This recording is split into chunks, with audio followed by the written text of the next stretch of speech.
The snow had been falling for 3 hours when Martha Hayes realized the baby was coming whether she was ready or not. And with her husband dead 2 months and the nearest neighbor 5 miles away, she understood with perfect clarity that she might die alone in this cabin before anyone found her. She pressed her hands against the rough wooden table, breathing through the contraction that seized her body like iron bands tightening around her middle. The wind howled outside the small homestead cabin, rattling the shutters and pushing snow through every crack in the walls. January in the mountains outside Prescott, Arizona, was unforgiving, and this winter of 1883 had proven itself the harshest anyone could remember. Martha had heard the old-timers in town talking about how the high country got snow, but she had never imagined anything like this, a blizzard that turned the world white and erased every landmark, every trail, every hope of help arriving in time.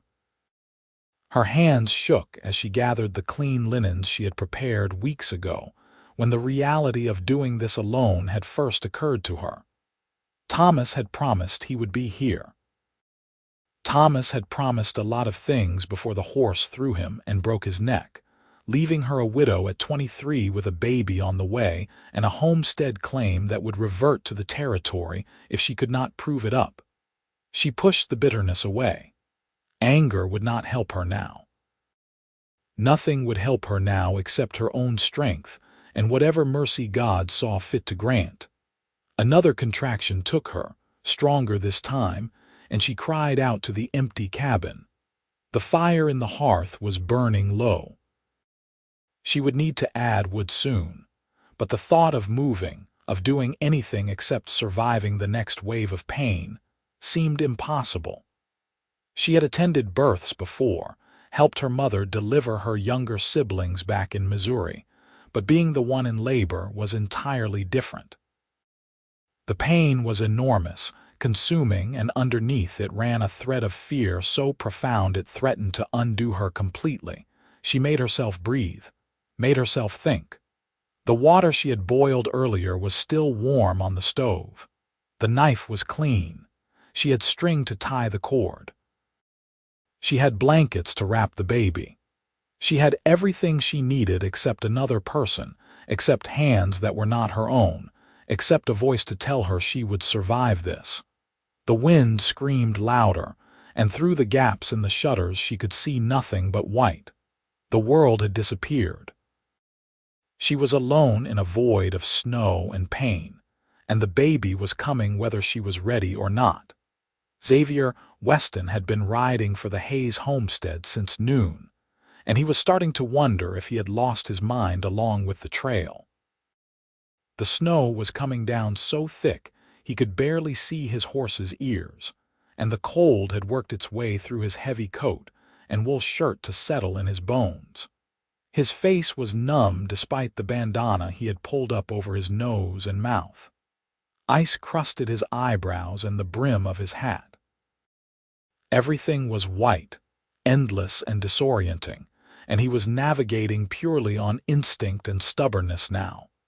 He had been in town that morning, picking up supplies at the general store, when he overheard two women talking about Martha Hayes, how she was due any day now, how she was all alone up at that homestead since Thomas died, how it was a shame, a woman in her condition and with this storm coming.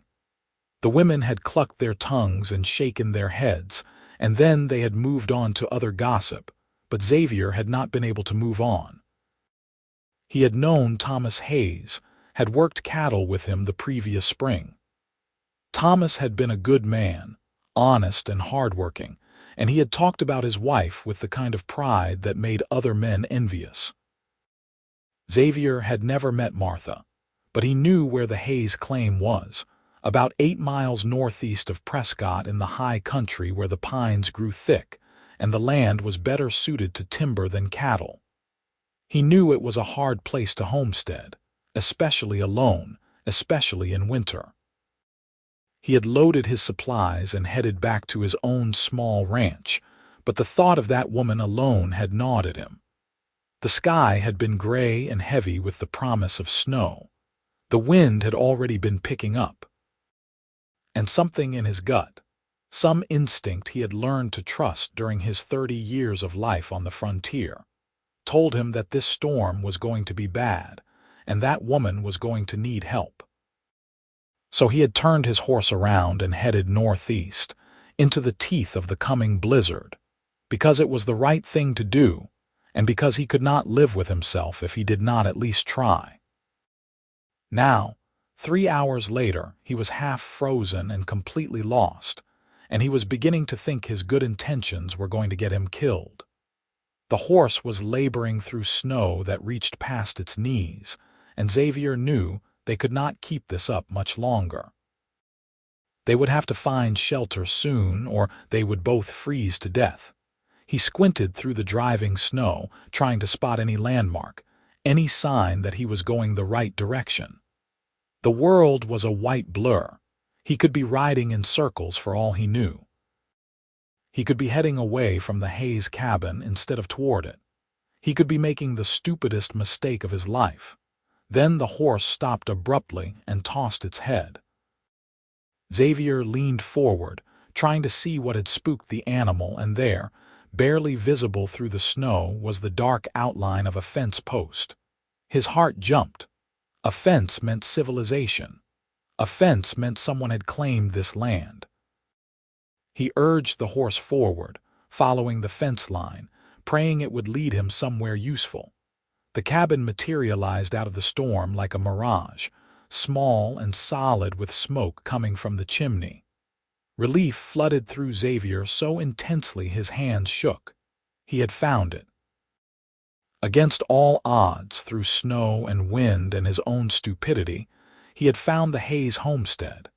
He dismounted, his legs nearly giving out beneath him, and staggered toward the door.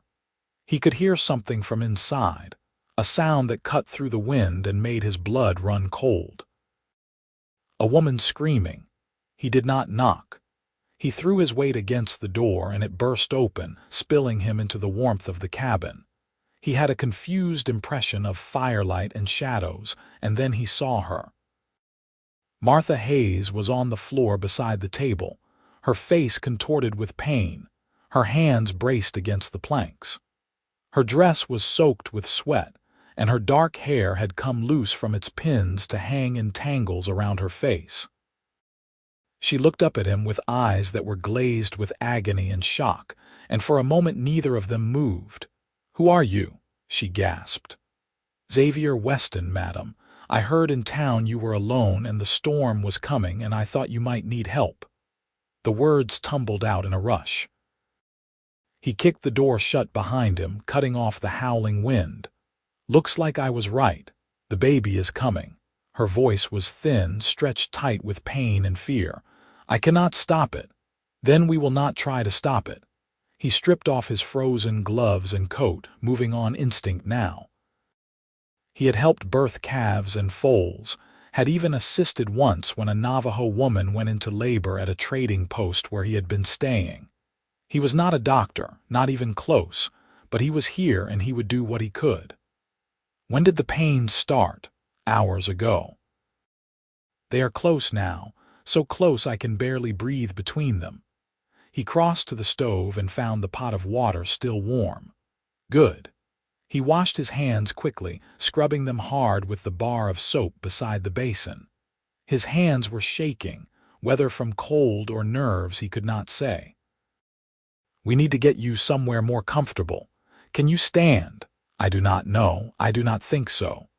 He went to her and slipped his arm around her shoulders. She was small, barely came up to his chin, and she was trembling with exhaustion. "Lean on me. We will make it to the bed together."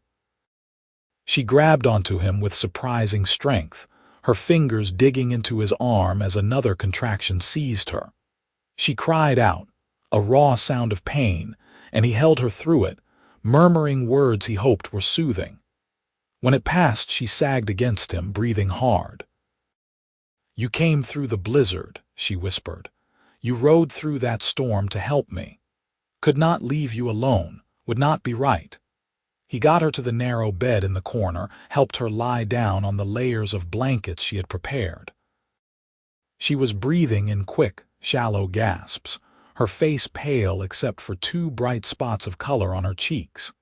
He had never felt so far out of his depth in his life, but he pushed the fear down and made himself focus. "I need to see how far along you are," he said, trying to keep his voice steady and professional. "I know that is not proper, but there is no help for it. Nothing about this is proper." A ghost of a smile touched her lips, there and gone in an instant. "Do what you need to do." He examined her as quickly and gently as he could, and his heart sank. The baby was coming fast, too fast, and he could see the dark hair of the baby's head. This child would be born within the hour, whether either of them was ready or not. "You are very close," he told her. "Next time you feel the urge to push, you push as hard as you can. Understand?" She nodded, her eyes wide and frightened, and then the next contraction took her, and she was bearing down with all her strength, her face going red with effort. Xavier positioned himself to catch the baby, his heart hammering against his ribs. He had no idea if he was doing this right. He only knew he had to try. The minutes that followed were the longest of his life. Martha pushed with a strength he had not known women possessed, her cries echoing in the small cabin, and Xavier did his best to guide the baby into the world. His hands were steady even though his insides were churning with fear. He had to be calm. He had to be sure. She was depending on him. And then, with a final push and a gush of fluid, the baby slid into his hands, tiny and slippery and perfect. For a moment Xavier forgot to breathe. The baby was so small, so fragile, and it was not crying. Terror shot through him. He turned the baby over, rubbing its back the way he had seen done before, and after a few seconds that felt like hours, the baby let out a thin, angry wail. Relief made him dizzy. "It is a boy," he said, his voice rough. "You have a son." Martha was crying, tears streaming down her face, but she was smiling too. A boy. Thomas wanted a boy. Xavier tied off the cord with shaking hands and cut it, then wrapped the baby in a clean blanket and placed him carefully in Martha's arms. She held her son like he was made of glass, staring down at him with an expression of wonder so profound it made Xavier's chest ache. "He is beautiful," she whispered. "He is perfect. He is both of those things." Xavier stepped back, suddenly aware of how intimate this moment was, how he was intruding on something private and precious. But there was still work to be done. He tended to Martha, making sure the afterbirth came and that she was not bleeding too heavily, and then he cleaned up as best he could while she nursed the baby. The storm was still raging outside. They were trapped here together, at least until the snow stopped and he could dig them out. Xavier fed more wood into the fire and checked the shutters, making sure they were secure. The cabin was small but well built, and it would keep them safe as long as the supplies held out. He had brought some food in his saddlebags, and he could see that Martha had laid in a decent stock of provisions. They would be fine for a few days if they had to be. He glanced over at the bed and found Martha watching him. The baby was asleep against her chest, tiny fists curled under his chin. In the firelight, with her hair loose around her shoulders and her face soft with exhaustion and joy, she was beautiful. The thought came unbidden, and Xavier looked away quickly, feeling heat rise in his face. "Thank you," she said quietly. "If you had not come, I do not know what would have happened. I was so frightened. You would have managed. You are stronger than you know, perhaps, but I am glad I did not have to find out." She paused, then added, "There is coffee on the stove, and bread in the cupboard. You must be frozen and starving." He was both of those things, he realized. The adrenaline was wearing off, leaving him shaky and exhausted. "Coffee sounds good." He poured himself a cup and sat down at the table, suddenly aware of how strange this situation was. He was in the home of a woman he had never met before today. A woman he had just helped bring a child into the world, and now they were snowed in together with no idea when they would be able to leave. It should have been awkward, but somehow it was not. There was a comfortable quiet in the cabin, broken only by the crackling of the fire and the howl of the wind outside. "Tell me about yourself," Martha said. Her voice was drowsy, but she was fighting sleep, watching him with those wide, dark eyes. "You said your name is Xavier Weston." "Yes, madam. I have a small ranch about 6 miles south of Prescott. Cattle mostly, a few horses. I have been in Arizona territory for about 5 years now, came out from Texas after the war." "You fought in the war?" "I did. I was young, barely 18 when it ended. Wanted to get as far from all that death and misery as I could, so I headed west." He took a sip of the coffee, letting the warmth seep into him. "What about you? How did you end up in Arizona?" "Thomas and I came from Missouri 2 years ago. He wanted land of his own, a fresh start. We filed the homestead claim and built this cabin, and we were so happy." Her voice caught. "And then he was gone, just like that. One moment he was alive, and the next he was not. The horse spooked at a snake and threw him. He broke his neck in the fall. He did not suffer, at least." "That is what they told me. I am sorry. Thomas was a good man. You knew him. We worked together some. He talked about you. He loved you very much." A tear slid down her cheek. "I loved him too. I still do. But he left me here alone with a baby on the way and a homestead I cannot manage by myself. I do not know what I am going to do." Xavier was quiet for a moment, turning the cup in his hands. "You will figure it out. You are tougher than you think. Everyone keeps saying that. I wish I believed it." The baby stirred and whimpered, and Martha adjusted him gently, murmuring soft words. Xavier watched her, watched the tender way she held her son, and something shifted in his chest.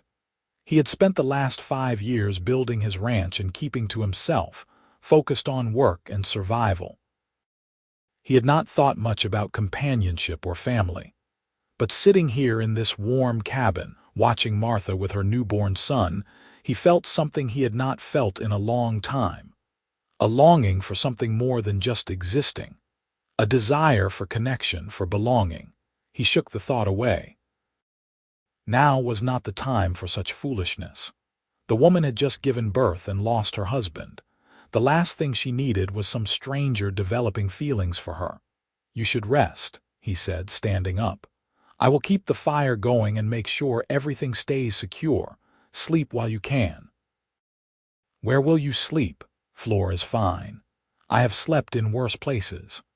She looked like she wanted to argue, but exhaustion won out. Her eyes drifted closed, and within moments she was asleep, the baby tucked safely against her. Xavier spread his bedroll on the floor near the fire and lay down, but sleep was a long time coming.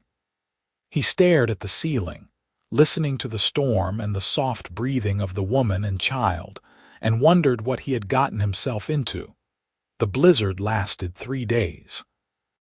For 3 days the snow fell without stopping, piling up against the cabin walls and burying the world in white. Xavier kept the fire burning and the water hauled, and the livestock in the small barn fed and watered. It was hard work, fighting through the drifts to reach the barn and back, but it gave him something to do besides sit in the cabin and try not to stare at Martha, because that was becoming a problem. The more time he spent with her, the more he found himself drawn to her. She was smart and funny despite her exhaustion and grief. She had a dry wit that caught him off guard and made him laugh. She was kind, always making sure he had enough to eat even though she was the one recovering from childbirth. And when she looked at him with those dark eyes, something in his chest tightened in a way that was both painful and exhilarating. He told himself it was just the situation. They were trapped together in close quarters, forced into an intimacy that would not have happened under normal circumstances. Once the storm passed and he could leave, these feelings would fade. They had to, but they did not feel like they would fade. They felt like they were taking root. On the third night, the wind finally died down and the snow stopped falling. Xavier stepped outside after supper to check the sky and found it clear, stars brilliant against the darkness. The storm had passed. Tomorrow he would start digging out. Tomorrow he would be able to leave. He should have been relieved. Instead, he felt hollow. He went back inside and found Martha sitting up in bed, nursing the baby. She smiled when she saw him, and his heart did that stupid twisting thing again. "The storm has stopped," he said. "I know. I can hear the quiet." She looked down at her son, who was making small, contented sounds as he fed. "You will be leaving soon, then?" "I will need to dig out the path to the barn first and clear the door enough that you can get out if you need to. Then I should head back to my place, make sure everything is all right there.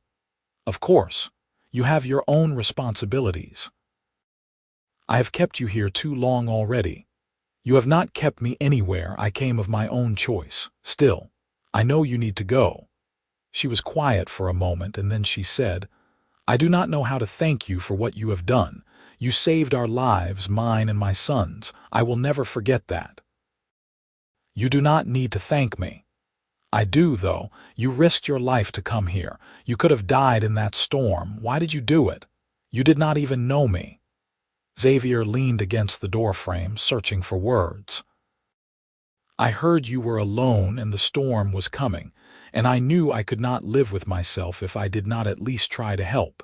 That is all." "That is not all." She was watching him with an intensity that made him uncomfortable. "You could have turned back a dozen times. You could have given up when you lost the trail, but you kept going. Why?" He did not have a good answer for that. Or rather, he did, but it was not one he was ready to say out loud. Because even though he had never met her, he had felt compelled to protect her. Because something in his gut told him she was important. Because now that he had met her, now that he had held her son in his hands and seen her smile, the thought of leaving made him feel like he was tearing something vital out of his own chest. "I do not know," he said finally. "I just knew I had to." Martha was quiet for a long time, and when she spoke again, her voice was soft. "Will you come back? After you check on your ranch, will you come back to make sure we are all right?" His heart leaped. "Do you want me to?" "Yes, I think I do." The next morning, Xavier started digging. The snow had piled up to 4 feet in some places, and it took him hours to clear a path from the cabin to the barn, and then out to where his horse was stabled. His back ached, and his hands were raw by the time he finished, but it felt good to be moving, to be doing something physical that kept his mind occupied. Martha made him breakfast before he left, strong coffee and eggs and the last of the bread. The baby was asleep in a basket by the fire, wrapped in blankets, tiny and perfect. Xavier found himself staring at the child, marveling at how something so small could be so important. "What are you going to name him?" he asked. Martha smiled. "Thomas, after his father, Thomas James Hayes." "That is a good name, a strong name." "I think so too." Xavier stood up, reluctant to leave but knowing he had to. "I will be back in 2 days, 3 at the most. Will you be all right until then?" "We will be fine. The hardest part is over." He wanted to touch her, to take her hand or brush the hair from her face, but he did not dare. Instead, he just nodded and headed for the door. He was halfway out when she called his name. "Xavier," he turned back. She was standing now, the baby in her arms, and there was something in her expression he could not quite read. "Thank you," she said, "for everything." "You are welcome, Martha." He rode away from the homestead with a strange mixture of reluctance and anticipation churning in his gut. He would be back. He had promised, and he always kept his promises. But more than that, he wanted to come back. He wanted to see her again to make sure she and the baby were safe. He wanted to be part of their lives, even though he had no right to want that. The ride back to his ranch took most of the day. The snow was deep, and his horse was tired, and Xavier had to pick his way carefully through the drifts. When he finally reached his small cabin, he found everything as he had left it. The stock had weathered the storm well enough, though they were hungry and eager for feed. He spent the rest of that day and all of the next taking care of his animals and making repairs to the barn where the snow had damaged the roof. But his mind was not on his work. His mind was back at that cabin in the high country with a dark-haired woman and her newborn son.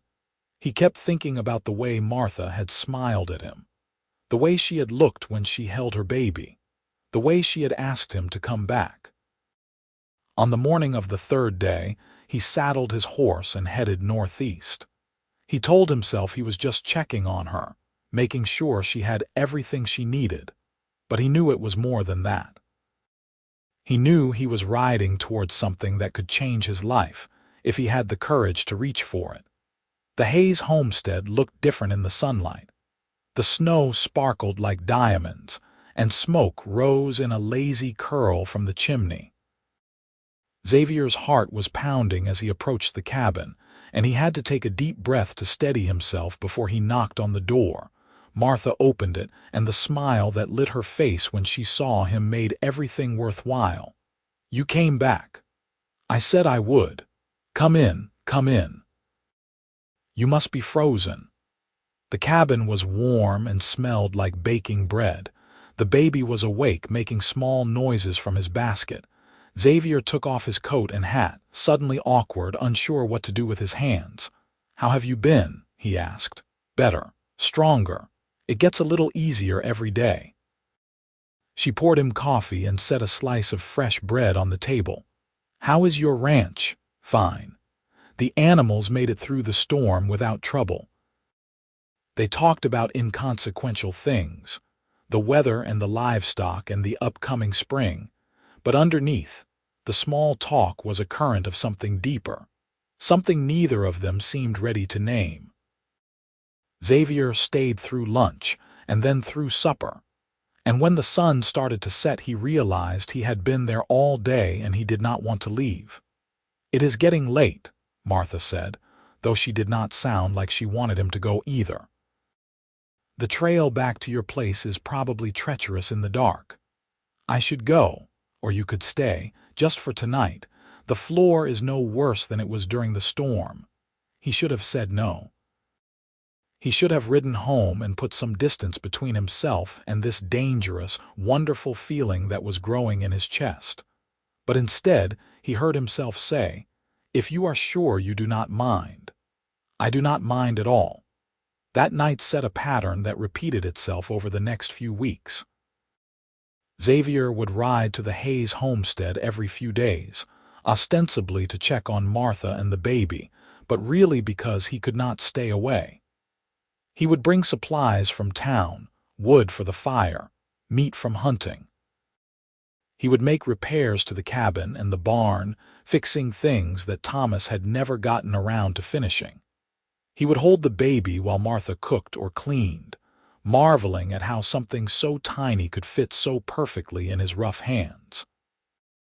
And slowly, carefully, he and Martha began to know each other. She told him about her childhood in Missouri, about her parents and her siblings and the dreams she had when she was young.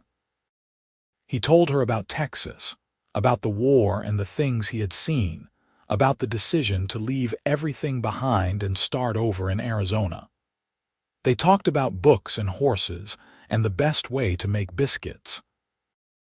They talked about Thomas, and Martha cried sometimes, and Xavier held her while she grieved for the husband she had lost.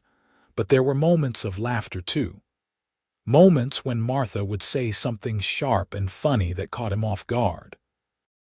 Moments when Xavier would tell a story that made her laugh so hard she had to wipe tears from her eyes. Moments when their hands would brush as they reached for the same thing, and they would both freeze, the air between them suddenly electric. Xavier knew he was falling in love with her.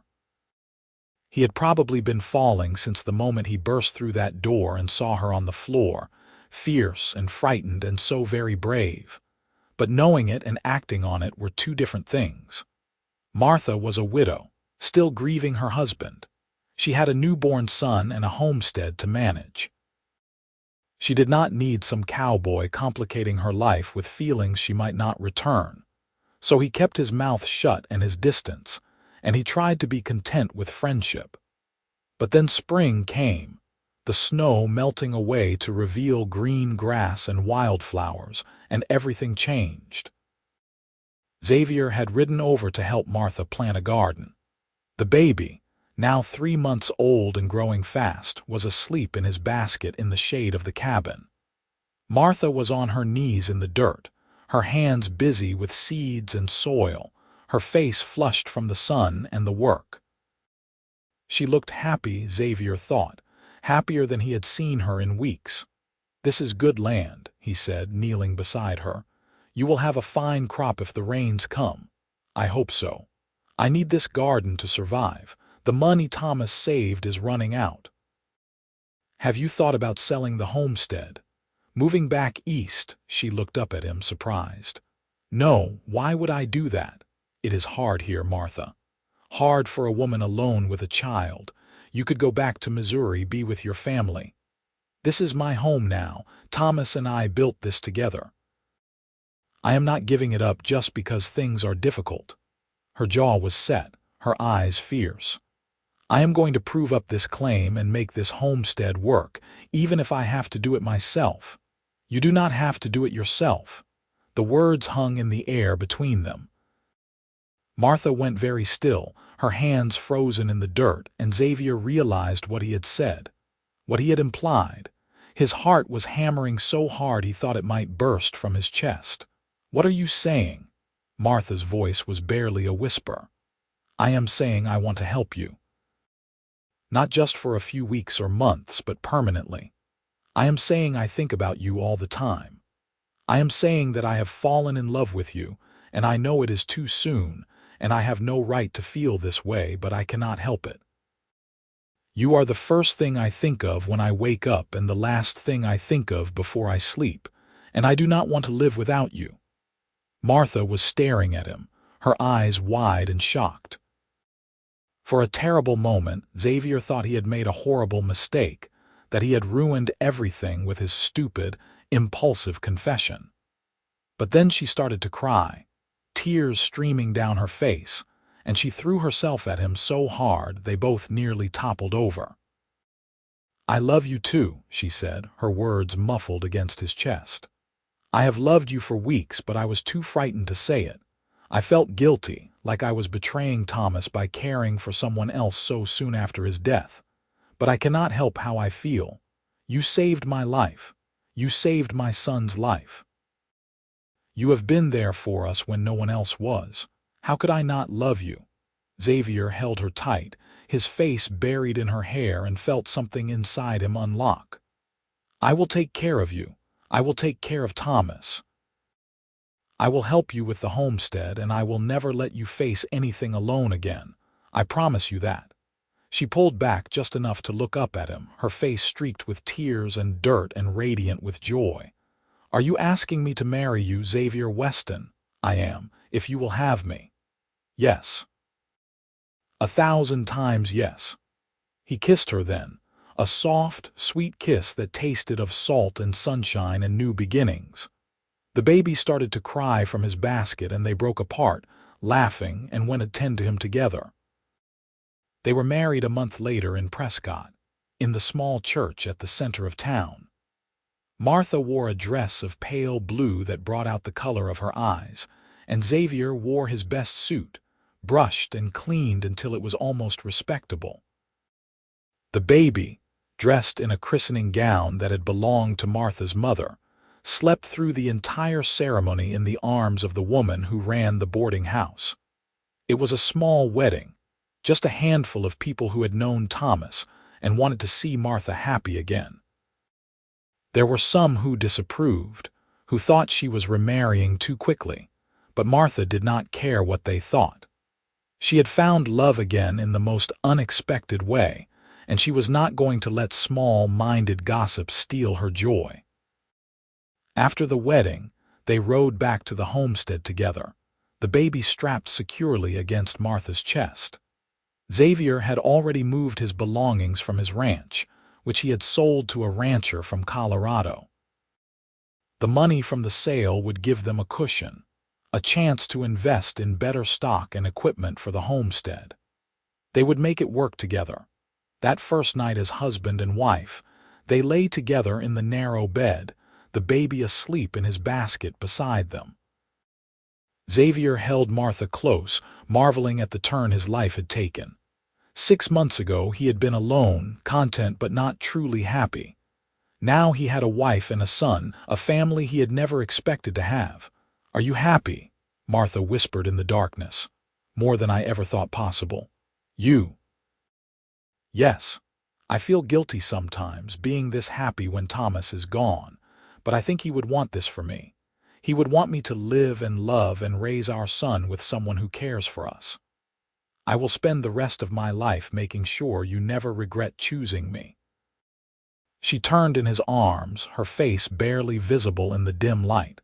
"I could never regret this. You are my miracle, Xavier. You came through a blizzard to save me, and you have been saving me ever since." "We save each other," he said, and kissed her. The years that followed were not easy, but they were good. Xavier and Martha worked the homestead together, planting crops and raising cattle and building a life that was sturdy and real. Young Thomas grew strong and healthy, a bright, curious boy with his mother's eyes and his father's determination. Martha told him stories about Thomas Hayes, made sure he knew about the man whose name he carried, and Xavier loved the boy as if he were his own blood. 2 years after they married, Martha gave birth to a daughter. They named her Sarah, and she had her mother's dark hair and her father's smile. Xavier held her in the same hands that had delivered Thomas, and he marveled once again at the fragility and the strength of new life. The homestead prospered. They proved up the claim and received the deed, making the land officially theirs. They added on to the cabin, building a second room for the growing children and a covered porch where they could sit in the evenings and watch the sun set over the mountains. They made friends with their neighbors, went to church in Prescott on Sundays, became part of the community. But the best moments were the quiet ones, just the two of them after the children were asleep. They would sit together on the porch, Martha's hand in Xavier's, and talk about the day and their plans for tomorrow and all the years stretching out ahead of them. Sometimes Martha would lean her head on Xavier's shoulder and tell him she loved him, and every single time it made his heart swell with a gratitude so profound, it was almost painful. When Thomas was 5 and Sarah was 3, Martha gave birth to another son. They named him Samuel, and he was a sturdy, peaceful baby who rarely cried. Xavier looked at his 3 children, at his beautiful wife, at the home they had built together, and he knew he was the luckiest man alive. One evening, when Samuel was about 6 months old, Xavier and Martha were sitting on the porch watching the children play in the yard. Thomas was teaching Sarah how to whistle, their laughter bright and clear in the warm summer air. The sun was sinking behind the mountains, painting the sky in shades of gold and rose. "You remember the day we met?" Martha asked softly. "Every detail. You were on the floor of this cabin, bringing Thomas into the world in the middle of a blizzard. You were the bravest thing I had ever seen." "I was terrified. I thought I was going to die. And then you came through that door like some kind of answer to a prayer I had not even known I was praying." Xavier squeezed her hand. "I am glad I listened to my gut that day. If I had stayed home, if I had talked myself out of riding into that storm. But you did not. You came for me. You always come for me. And I always will. For the rest of my life, Martha, I will always be here." She turned to look at him, and in her eyes he saw all the years they had shared and all the years still to come. She saw love and gratitude and a bone-deep contentment that matched his own. "I know," she said. "That is why I love you." Thomas called out from the yard, something about a bird's nest he had found, and Martha laughed and got up to see. Xavier watched her walk across the yard, Samuel on her hip, and he felt that familiar swell of gratitude and love and wonder that this was his life. He had ridden through a blizzard to save a stranger, and in doing so he had saved himself. He had found a purpose, a family, a reason to wake up every morning grateful to be alive. He had found Martha, and in finding her he had found everything he had ever wanted, and so much more than he had ever dared to dream. The sun sank lower, the children's laughter filled the air, and Xavier sat on the porch of his home, surrounded by love, and knew that he was exactly where he was meant to be. The storm that had brought them together was long past, but the warmth it had kindled would last the rest of their lives. Years rolled by, measured in seasons and harvests and the growth of their children. Thomas grew tall and strong, a young man who loved the land and worked it with the same dedication his namesake had shown. Sarah became a skilled horsewoman, fearless and quick, with a gift for gentling even the most stubborn animals. Samuel was the quiet one, thoughtful and kind, with a talent for numbers that meant he kept the homestead's accounts with meticulous care. Xavier taught them everything he knew about ranching and survival and honor.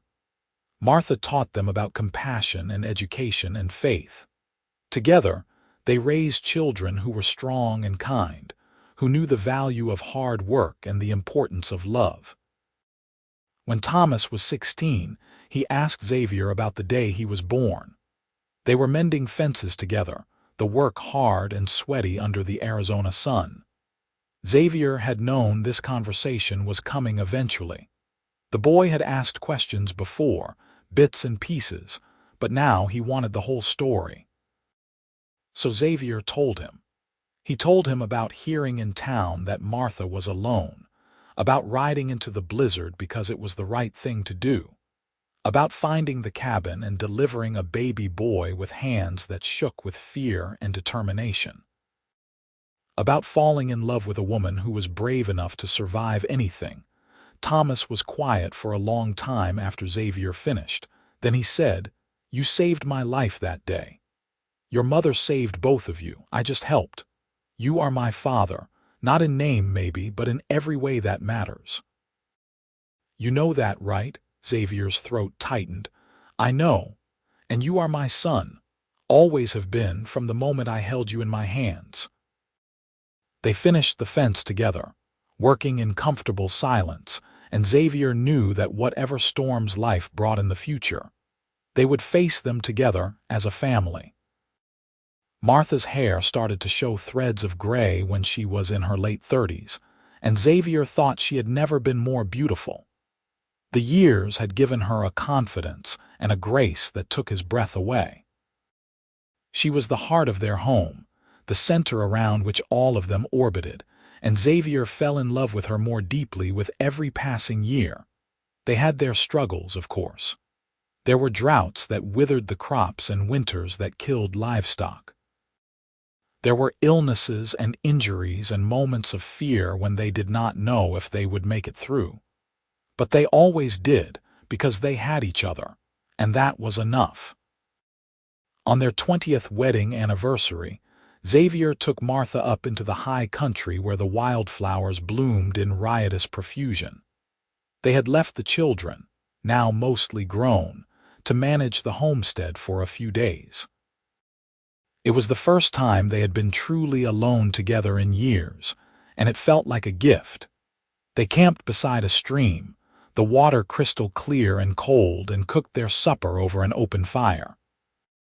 The stars came out, a million brilliant points in the darkness, and Martha lay with her head on Xavier's shoulder, his arm around her, just like they had done 1,000 times before. You ever wonder what would have happened if you had not come that day? She asked. Sometimes. But not in a way that matters. You and Thomas would have found a way to survive. You are stronger than you think. Maybe, but I would not have found you, and that would have been the greatest loss of all. Xavier kissed the top of her head. I was thinking the same thing. My life did not really start until I met you. We are lucky, you know. Not everyone gets what we have. I know. I thank God for it every single day. They lay there under the stars, two people who had found each other against all odds and built something lasting and true. The blizzard that had brought them together was long forgotten, buried under layers of memory and time. But the love it had sparked burned as bright as ever, a flame that would never go out. Martha had told Xavier once in the early days of their marriage that he was her miracle. But he knew the truth was more complicated than that. They were each other's miracles. Two people who had found each other in the middle of a storm and decided to build a life together. Two people who had faced hardship and loss and fear and had chosen love anyway.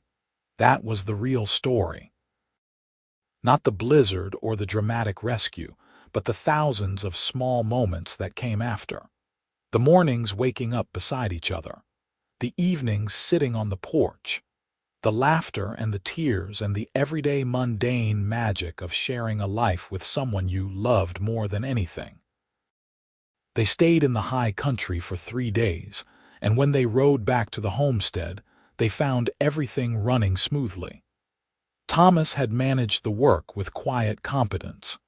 Sarah had organized the younger siblings and kept the household running. Samuel had made sure everyone was fed and the animals tended. They were good children, Xavier thought. Good people.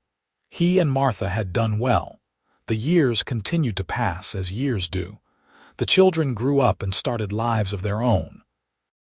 Thomas took over more of the ranching work, eventually bringing home a young woman named Elizabeth whom he had met in town. They married and built a small house on the far edge of the property, close enough to help but far enough for privacy. Sarah married a neighboring rancher's son, a good man who loved horses as much as she did. Samuel went to school in Flagstaff to study business, though he came home every summer to help with the ranch. Xavier and Martha became grandparents and found that role suited them beautifully. They spoiled the grandchildren outrageously, told them stories, taught them to ride and rope and respect the land. Martha would hold the babies and sing to them, and Xavier would watch her and marvel that their love had created all of this. A whole new generation of people who carried pieces of both of them forward into the future. On a warm evening in late summer, when Xavier was 57 and Martha was 50, they sat on the porch as they had done countless times before. The grandchildren were playing in the yard under the watchful eyes of their parents.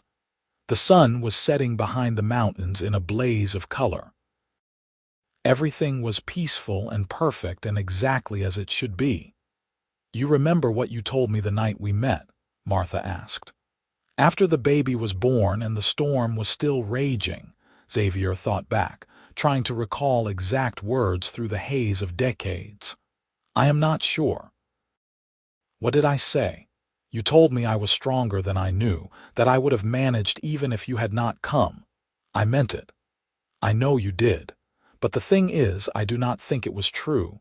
I needed you, Xavier. I needed you then and I need you now. You made me stronger by being beside me. You gave me the courage to keep going when everything seemed impossible." Xavier took her hand, running his thumb over her knuckles. Her hands were weathered now, marked by years of work, but they were still the most beautiful hands he had ever seen. "It goes both ways," he said. "You gave me a reason to be strong, a reason to build something that mattered. Before you, I was just existing. With you, I have been living." Martha leaned against him, fitting into the curve of his shoulder as naturally as breathing.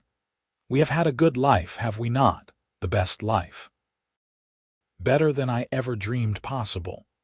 I am not ready for it to end. Then we will keep living it. We will keep sitting on this porch and watching the sunset and being grateful for every single day we get together. Promise. I promise. I promised you that day in the cabin that I would never let you face anything alone, and I meant it. I will be here beside you for as long as God grants us." Martha smiled, that same smile that had captured his heart all those years ago. "Then I am not afraid of anything, not with you beside me." They sat together as the sun sank below the horizon and the stars began to appear. The grandchildren's laughter floated across the yard. The air smelled of sage and sunshine and home. And Xavier thought, not for the first time and not for the last, that he was the luckiest man who had ever lived. He had ridden through a blizzard to save a stranger, and he had found his entire world. He had dug through snow to reach a woman in labor, and he had uncovered a love that would last a lifetime. The storm had passed long ago, but the warmth remained, steady and constant and true, a fire that would burn for the rest of their days and beyond. And as night fell over the Arizona high country, Xavier Weston held his wife close and knew with absolute certainty that every single moment had been worth it. The fear and the cold and the desperate ride through the snow. The uncertainty and the hard work and the years of struggle. All of it had led him here to this porch, to this woman, to this life full of love and family and purpose. He had found his home in the middle of a blizzard, and he would be grateful for it until his very last breath.